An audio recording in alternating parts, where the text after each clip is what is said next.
Hello दोस्तों, मेरे YouTube video में आज मैं बात करूँगा सांसदीय व्यवस्था क्या होती है। जो भारत में सांसदीय व्यवस्था चलती है तो कैसे पता चलती है। तो बात करिए कि भारत का संविधान जो था केंद्र और राज्य सरकार के संसदीय स्वरूप की व्यवस्था करता है। अनुच्छेद 74 और 75 में केंद्र सरकार में सांसदीय व्यवस्था का उपबंध करते हैं। किसे करते हैं दोस्तों? उपबंध करते हैं। आधुनिक लोकतंत्र सरकार की कार्यपालिका और विधायिका अंगों के मध्य संबंधों की प्राप्ति के आधार पर सांसदीय और राष्ट्रपति में वर्गीकृत होती है। सरकार की संसदीय व्यवस्था लिखा यह व्यवस्था है जिसमें कार्यपालिका अपनी नीतियों एवं कार्यों के लिए विधायिका के प्रति उत्तरदायी होती है। मतलब इसका मतलब ये है दोस्तों, जिसमें कार्यपालिका जो अपनी नीतियों एवं कार्यों के लिए विधायिका के प्रति उत्तरदायी होती है। दूसरी ओर सरकार की राष्ट्रपति शासन व्यवस्था में कार्यपालिका अपनी नीतियों एवं कार्यों के लिए विधायिका के प्रति उत्तरदायित्व नहीं होती है और यह संवैधानिक रूप से अपने कार्यकाल के मामले में विधायिका से स्वतंत्र होती है। संसदीय सरकार को कैबिनेट सरकार या उत्तरदायी सरकार या सरकार का मिश्रण स्वरूप भी कहा जाता है तथा यह ब्रिटेन, जापान, कनाडा, भारत आदि में प्रचलित है। दूसरी ओर सरकार को गैर उत्तरदायी या गैर सांसदीय निश्चित कार्यकारी व्यवस्था भी कहा जाता है और यह अमेरिका, ब्राज़ील, रूस, श्रीलंका आदि में प्रचलित है। मतलब दोस्तों प्रचलित है। अब बात करेंगे कि विगत में ब्रिटिश संविधान एवं राजनीतिक विशेषज्ञों ने प्रधानमंत्री को कैबिनेट से संबंध के संदर्भ में समानता के बीच प्रथम हाल कहा। हाल ही में प्रधानमंत्री की शक्तियां और स्थिति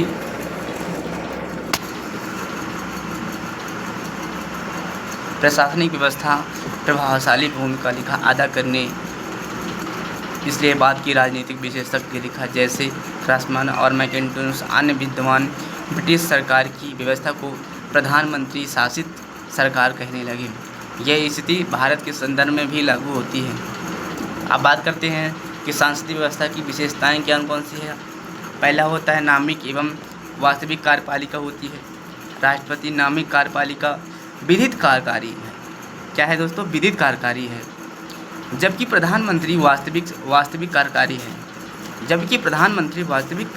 कार्यकारी है। इस तरह राष्ट्रपति राज्य का मुखिया नामिक होता है। जो राष्ट्रपति होता है राज्य का मुखिया नामिक होता है, जबकि प्रधानमंत्री सरकार का मुखिया होता है। अनुच्छेद 74 प्रधानमंत्री के नेतृत्व में मंत्रिपरिषद की व्यवस्था करता है जो राष्ट्रपति को कार्य संपन्न कराने में परामर्श देगी। उसके परामर्श को मानने के लिए राष्ट्रपति बद्ध होगा। अब बहुमत प्राप्त दल का शासन, जिस राजनीतिक दल को लोकसभा में बहुमत में लिखा सीटें प्राप्त होती हैं। अब बहुमत दल की शासन की बात करते हैं। जिस दल में बहुमत में सीटें मिल जाती हैं किसी को, तो वह सरकार बनाती है ज़रूर, ठीक है ना। मतलब उस दल के नेता को राष्ट्रपति द्वारा प्रधानमंत्री नियुक्त किया जाता है। अब बात करते हैं अन्य मंत्रियों की नियुक्ति भी राष्ट्रपति करता है, प्रधानमंत्री के परामर्श से ही करता है। जब किसी एक दल को बहुमत प्राप्त नहीं होता है तो दलों के गठबंधन को राष्ट्रपति द्वारा सरकार बनाने के लिए आमंत्रित किया जाता है दोस्तों। अब बात करेंगे कि सामूहिक उत्तरदायित्व क्या होते हैं दोस्तों। तो यह सांसदीय सरकार का विशिष्ट सिद्धांत है। मंत्रियों का सांसद के प्रति सामूहिक उत्तरदायित्व होता है और विशेषकर लोकसभा के प्रति गठबंधन अनुच्छेद 75 वे एक टीम की तरह काम करते हैं और साथ साथ रहते हैं। सामूहिक उत्तरदायित्व का सिद्धांत इस रूप में काम करते हैं दोस्तों। हम सांसदीय व्यवस्था की बात करते हैं और फिर बात करते हैं इनके प्रभाव जो होते हैं। लोकसभा और प्रधानमंत्री का नेतृत्व वाली मंत्रिपरिषद का अविश्वास प्रस्ताव पर से हटा लिया जाता है। अब राजनीतिक एकरूपता की बात करते हैं। सामान्यतः मंत्रिपरिषद के सदस्य एक ही राजनीतिक दल से संबंधित होते हैं और इस तरह उनकी समान राजनीतिक विचारधारा होती है। गठबंधन सरकार के मामले में मंत्री सर्वसम्मति के प्रति बद्ध होते हैं। अब बात करेंगे कि इनकी दोहरी व्यवस्था क्या होती है। दोहरी सदस्यता मंत्री विधायिका एवं कार्यपालिका दोनों के सदस्य होते हैं। इसका तात्पर्य है कि कोई भी व्यक्ति बिना सांसद का सदस्य बने मंत्री नहीं बन सकता। संविधान व्यवस्था करता है कि यदि कोई व्यक्ति जो सांसद का सदस्य नहीं है और मंत्री बनता है तो उसे 6 माह के अंदर संसद का सदस्य बन जाना होगा। अब बात करते हैं प्रधानमंत्री का नेतृत्व। तो प्रधानमंत्री का नेतृत्व किस तरह करते हैं? सरकार की व्यवस्था में प्रधानमंत्री नेतृत्वकर्ता की भूमिका निभाता है। वह मंत्रिपरिषद का सदस्य का और सत्तारूढ़ दल का नेता होता है। इन क्षमताओं में वह सरकार के संचालन में एक महत्वपूर्ण एवं अहम भूमिका निर्वहन करता है। अब निचले सदन का विघटन किस तरह होता है? सांसद के निचले सदन लोकसभा को प्रधानमंत्री की सिफारिश के बाद राष्ट्रपति द्वारा विघटन जा सकता है। दूसरे शब्दों में मंत्रिपरिषद का कार्यकाल पूर्ण होने से पूर्व नए चुनाव के लिए राष्ट्रपति से लोकसभा की सिफारिश करता है। इसका तात्पर्य है कि संसदीय व्यवस्था में कार्यपालिका का विघटन करने का अधिकार है। अब बात करते हैं इनकी गोपनीयता की बात करते हैं। मंत्री धन पर काम तो करते हैं दोस्तों, और अपनी कार्रवाइयों और नीतियों और निर्णय को सूचना नहीं दे सकते हैं। अपना कार्य ग्रहण करने से पूर्व गोपनीयता की शपथ लेते हैं और मंत्रियों को गोपनीयता की शपथ राष्ट्रपति दिलवाते हैं। कौन दिलवाता है शपथ? को राष्ट्रपति दिलाता है।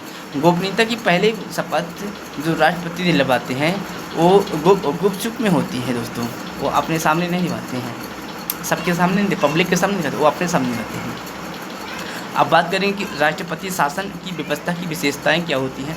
भारतीय संविधान के विपरीत अमेरिकी संविधान सरकार में राष्ट्रपति शासन की व्यवस्था करता है। अमेरिकी राष्ट्रपति शासन व्यवस्था वाली सरकार की निम्नलिखित विशेषताएं हैं। अब अमेरिकी राष्ट्रपति राज्य व सरकार दोनों का मुखिया होता है। एक राज्य का प्रमुख होने के नाते उससे राज्य की स्थिति प्राप्त होती है और एक सरकार का मुखिया होने के नाते वह सरकार के कार्यकारी अंगों का नेतृत्व करता है। राष्ट्रपति के निर्वाचन व्यवस्था के तहत 4 वर्ष के निश्चित कार्यकाल के लिए निर्वाचित किया जाता है। उसे कांग्रेस द्वारा गैर संवैधानिक कार्य करने के लिए दोषी पाए जाने के अतिरिक्त नहीं हटाया जा सकता है। राष्ट्रपति कैबिनेट या छोटी इकाई किचन कैबिनेट की सहायता से शासन चलाया जाता है। यह केवल एक परामर्श शास्त्रीय इकाई होती है और गैर निर्वाचित विभागीय सचिव होते हैं। इनका चयन एवं नियुक्ति राष्ट्रपति द्वारा होता है और ये केवल उनके प्रति उत्तरदायी होते हैं और उसी के द्वारा किसी भी समय नहीं उन्हें हटाया जा सकता है। राष्ट्रपति और उनके सचिव अपने कार्यों के लिए कांग्रेस के प्रति उत्तरदायी नहीं होते। वे न तो कांग्रेस का सदस्य ग्रहण करते और न ही मंत्री सत्र में भाग लेते हैं। राष्ट्रपति हाउस ऑफ रिप्रेजेंटेटिव का विघटन नहीं कर सकता। कांग्रेस का निचला सदन है। शक्तियों के विभाजन का सिद्धांत अमेरिकी राष्ट्रपति शासन व्यवस्था का आधार है। सरकार की विधायिका, कार्यकारी एवं न्यायिक शक्तियों को सरकार की तीन स्वतंत्र इकाइयों में विभाजित एवं विस्तृत किया गया है। राष्ट्रपति हाउस ऑफ रिप्रेजेंटेटिव विघटन कर नहीं सकता। कांग्रेस का निचला सदन है। राष्ट्रपति द्वारा उनके सचिव अपने कार्यों के लिए कांग्रेस के प्रति उत्तरदायी नहीं होते हैं। वे न तो कांग्रेस की सदस्यता ग्रहण करते और न ही सत्र में भाग लेते हैं। अब संसदीय व्यवस्था के गुण की बात करेंगे कि संसदीय व्यवस्था के गुण क्या क्या होते हैं। तो ठीक है, डिस्कशन करते हैं। विधायिका एवं कार्यपालिका के मध्य सामंजस्य क्या होते हैं। ठीक है, तो संसदीय व्यवस्था का सबसे बड़ा लाभ यह है कि यह सरकार की विधायी एवं कार्य अंगों के बीच सहयोग एवं सहकारी संबंधों को सुनिश्चित करता है। कार्यपालिका विधायिका एक अंग है और दोनों अपने कार्यों में स्वतंत्र हैं। परिणामस्वरूप इन दोनों अंगों के बीच विवाद के बहुत कम अवसर होते हैं। उत्तरदायित्व सरकार अपनी प्रकृति के अनुरूप संसदीय व्यवस्था में उत्तरदायी सरकार का गठन होता है। मंत्री अपने मूल एवं कार्याधिकार कार्यों के लिए सांसद के प्रति उत्तरदायी होते हैं। सांसद मंत्रियों पर विभिन्न तरीकों जैसे प्रश्नकाल, चर्चा, स्थगन प्रस्ताव एवं अविश्वास प्रस्ताव आदि के माध्यम से नियंत्रण रखती हैं। निरंकुशता का प्रतिषेध। इस व्यवस्था के तहत कार्यकारी अब बात करते हैं निरंकुशता का प्रतिषेध क्या होता है, वैकल्पिक सरकार की व्यवस्थाएं क्या होती हैं और व्यापक प्रतिनिधि होते हैं। तो इसमें बात करते हैं निरंकुशता का प्रतिषेध है। तो इस व्यवस्था के तहत कार्यकारी एक समूह में लिखा निहित रहती है, मंत्रिपरिषद, न कि एक व्यक्ति में। यह प्राधिकृत व्यवस्था कार्यपालिका की निरंकुश प्रकृति पर रोक लगाती है, अर्थात कार्यकारिणी सांसद के प्रति उत्तरदायी होती है और उसे अविश्वास प्रस्ताव के माध्यम से हटाया जा सकता है। वैकल्पिक सरकार की व्यवस्थाएं। वैकल्पिक सरकार की व्यवस्थाएं क्या होती हैं? सत्तारूढ़ दल के बहुमत को देने पर राज्य का मुखिया विपक्षी दल को सरकार बनाने के लिए आमंत्रित कर सकता है। इसका तात्पर्य है कि नए चुनाव के बिना वैकल्पिक सरकार का गठन हो सकता है। इस तरह डॉक्टर जेनिंग्स कहते हैं विपक्ष का नेता वैकल्पिक प्रधानमंत्री है। व्यापक प्रतिनिधि सांसदीय व्यवस्था में कार्यपालिका लोगों के समूह से गठित होती है। उदाहरण के लिए मंत्री लोक प्रतिनिधि हैं। इस प्रकार यह संभव है कि सरकार के सभी वर्गों एवं क्षेत्रों का प्रतिनिधित्व हो। प्रधानमंत्री मंत्रियों का चयन करते समय इस बात का ध्यान रखते हैं। अब सांसदीय व्यवस्था के दोष क्या हैं दोस्तों? तो अस्थिर सरकार, नीतियों की निश्चितता का अभाव, मंत्रिमंडल की निरंकुशता का, शक्ति पृथक्करण के विरुद्ध अंकुश व्यक्तियों द्वारा सरकार का संचालन। ये है हमारा टॉपिक संसदीय व्यवस्था के दोष। जो दोष क्या हैं? मंत्रिमंडल निरंकुश। जब सत्तारूढ़ को संसदीय पूर्णता प्राप्त होता है तो कैबिनेट हो जाती है। वह लगभग असीमित शक्ति की तरह कार्य करने लगती है। असीमित शक्ति की तरह कार्य करने लगती है और वह लगभग असीमित शक्तियों की तरह कार्य करने लगती है। एस.जे. लास्की कहते हैं कि सांसदीय व्यवस्था कार्यकारिणी को तानाशाही का अवसर उपलब्ध करा देती है। पूर्व ब्रिटिश प्रधानमंत्री रैमसे पुर में भी कैबिनेट की तानाशाही की शिकायत करते हैं। इंदिरा गांधी एवं राजीव गांधी का काल भी इसी का गवाह है दोस्तों। अब शक्ति पृथक्करण के विरुद्ध क्या होते हैं? सांसदीय व्यवस्था में विधायिका एवं कार्यपालिका एक साथ और अविभाज्य होते हैं। कैबिनेट विधायिका एवं कार्यपालिका दोनों की नेता होती हैं, जैसे कि बेगहाट उल्लेख करते हैं। कैबिनेट कार्यपालिका एवं विधायिका को जोड़ने का हाई फल जैसे भूमिका निभाती है, जो दोनों को जोड़ने के लिए बद्ध है। इस तरह सरकार की पूरी व्यवस्था शक्तियों को विभाजित करने वाले सिद्धांत के खिलाफ जाती है। वास्तव में यह शक्ति का मेल है दोस्तों। अकुशल व्यक्तियों द्वारा सरकार का संचालन। सांसदीय व्यवस्था प्रशासनिक कुशलता से परिचालित नहीं होती, क्योंकि मंत्री अपने क्षेत्र में निर्गुण नहीं होते। मंत्रियों के चयन से पास सीमित विकल्प होते हैं। उसकी सांसद उसकी पसंद सांसद सदस्यों तक प्रतिबंधित रहती है और बाह्य प्रतिभा तक विस्तारित नहीं होती है। इसके अतिरिक्त मंत्री अधिकांश समय अपने सांसदीय कार्यों, कैबिनेट की बैठकों, दलीय गतिविधियों में व्यस्त रहते हैं।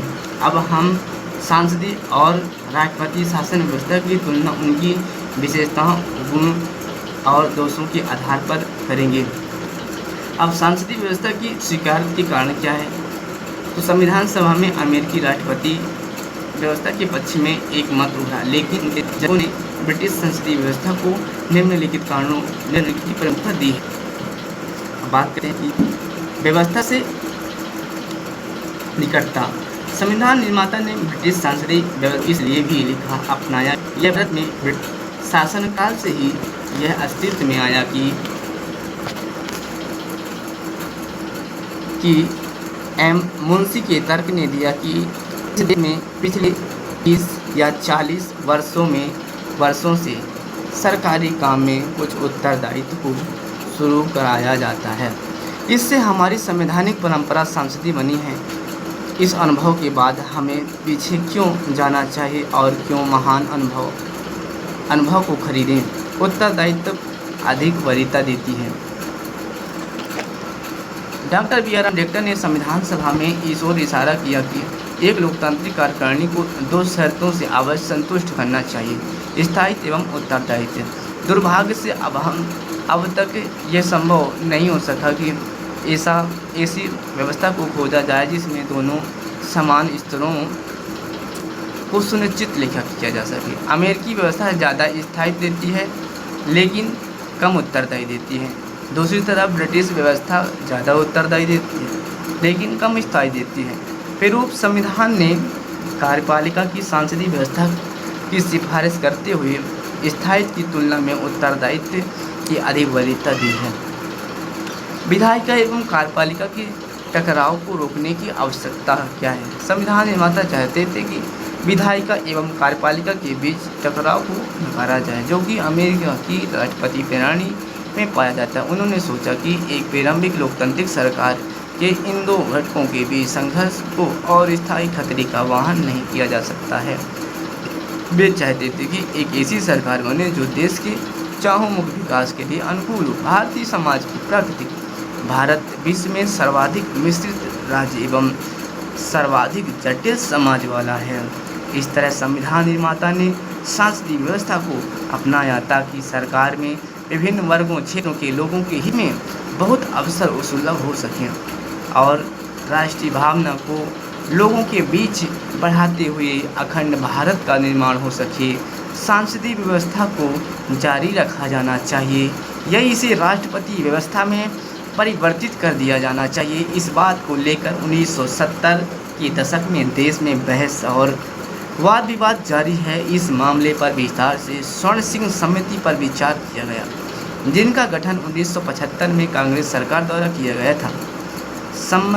समिति का मत था कि सांसदीय व्यवस्था अच्छा कर रही है और इस तरह इसकी कोई ज़रूरत नहीं कि इनकी राष्ट्रपति शासन व्यवस्था में परिवर्तित किया जाए। अब बात करते हैं इनकी कि भारतीय एवं ब्रिटिश मॉडल में विभेद क्या है। भारत सरकार में सांसदीय व्यवस्था विस्तृत रूप से ब्रिटिश संसदीय व्यवस्था पर आधारित है। यद्यपि यह कभी भी ब्रिटिश पद्धति की नकल नहीं रही, यह उससे निम्नलिखित मामलों में भिन्न है। ब्रिटिश राजशाही के स्थान पर भारत में गणतंत्र पद्धति है। दूसरे शब्दों में भारत में राज्य का मुखिया निर्वाचित होता है, जबकि ब्रिटेन में राज्य का मुखिया, जो कि राजा या रानी, आनुवंशिक है। अब बात करते हैं ब्रिटिश व्यवस्था। सांसद की संप्रभुता के सिद्धांत पर आधारित है। ब्रिटिश व्यवस्था सांसद की संप्रभुता के सिद्धांत पर आधारित है, जबकि भारत में सांसद सर्वोच्च नहीं है और शक्तियों पर प्रतिबंध है, क्योंकि यहाँ एक लिखित संविधान और संघीय व्यवस्था, न्यायिक समीक्षा और मूल अधिकार है।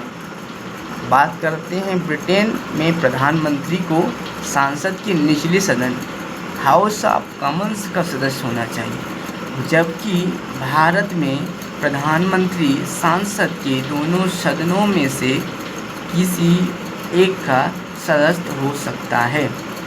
सामान्यतः ब्रिटेन में संसद का सदस्य बतौर मंत्री नियुक्त किए जाते हैं।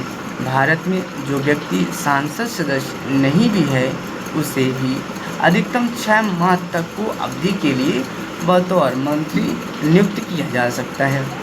अब बात करते हैं ब्रिटेन में मंत्रियों की कानूनी जिम्मेदारी है, जबकि भारत में ऐसी कोई व्यवस्था नहीं है। ब्रिटेन के विपरीत भारत में मंत्री को राज्य की मुखिया के रूप में कार्यालय कार्य में प्रति हस्ताक्षर करना जरूरी नहीं होता है। ब्रिटिश कैबिनेट व्यवस्था में छाया कैबिनेट, शैडो कैबिनेट एक अनोखी संस्था है। इसे विपक्षी पार्टी द्वारा गठित किया जाता है ताकि सत्तारूढ़ दल के साथ संतुलन बना रहे और अपने सदस्य को भावी मंत्रालय कार्यों के लिए तैयार किया जा सके। भारत में ऐसी कोई संस्था नहीं है दोस्तों। 42वें और 44वें संशोधन अधिनियम 1976 से 1978 ने भारत राष्ट्रपति के लिए मंत्री पद की सलाह देता है। चलो दोस्तों, मेरी वीडियो अच्छी लगे तो सब्सक्राइब लाइक जरूर कर देना। ताकि मेरा मनोबल बना रहे। आज मैं बात करूँगा इनकी जो सांसदीय व्यवस्था की बात करें हैं वह हमारे लिए ख़ास है। इसको थोड़ा सा विस्तार से पढ़ेंगे आप, थोड़ी सोचेंगे आप, तो बहुत अच्छी वीडियो है दोस्तों। थोड़ा सब्सक्राइब जरूर कर देना। थैंक यू दोस्तों। जय हिंद, जय भारत।